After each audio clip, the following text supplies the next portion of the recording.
Have you ever felt a wave of anxiety when going out in public? Have you felt as if people were looking at you, talking about you, laughing at you? If so, then you've come to the right place. Today we're going to speak about how to deal with this sort of social anxiety. To begin, let's first talk about the purpose of social anxiety. There's actually a benefit to having it. You see, social anxiety is there to protect us from rejection. Back in the day, being rejected from the tribe was essentially a death sentence. So you had to be extra careful about how people viewed you. You had to maintain a good reputation. Nowadays, this is not really the case because there are a lot more people and the world is much safer. Being rejected no longer means death, yet this trait has remained. People with social anxiety often feel like they are being judged all the time. This is actually caused by attentional biases, which is the psychological tendency that we humans have to focus on certain things while ignoring others. For example, when you're hungry, you will find it hard to think about things other than food. If you are anxious, you will find it hard to think about anything other than the idea that people are judging you. Your brain will be super focused on social signals around you, and your interpretations of these signals will most likely be negative. Luckily for you, here are 3 tips to help overcome this issue.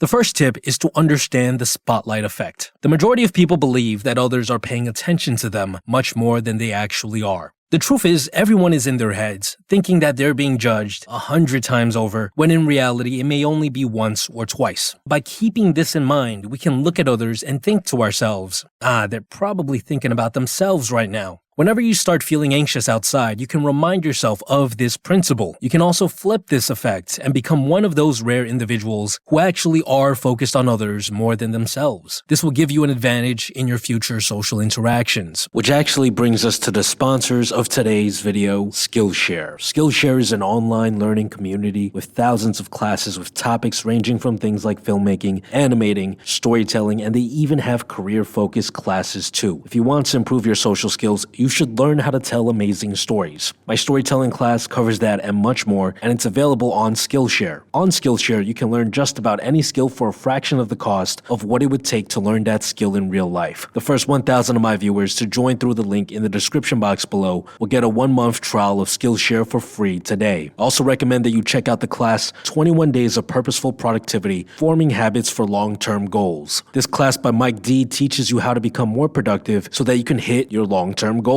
Now back to the topic at hand. The second tip is to use cognitive restructuring. This is when you question the beliefs and assumptions that cause your anxiety. Let's say, for example, you are a perfectionist and you stutter a bit while having a conversation with someone else. Your mind suddenly gets swamped with the idea that you messed up and that this person now thinks less of you. In this situation, you can use cognitive restructuring by reminding yourself that everyone stutters from time to time and that the spotlight effect exists, so chances are this person didn't even notice. It's also helpful to try your best to be aware of what negative thoughts appear the next time you go out. When you get back home, write some of them down and then use cognitive restructuring to convince yourself, to prove to yourself which of these thoughts are not true. For example, if you often think, nobody wants me here when you go to an event, you can counter that by remembering that someone did in fact invite you, so they must have wanted you there. By writing this out, you'll be able to look at things in a new light the next time you come across this specific negative thought outside.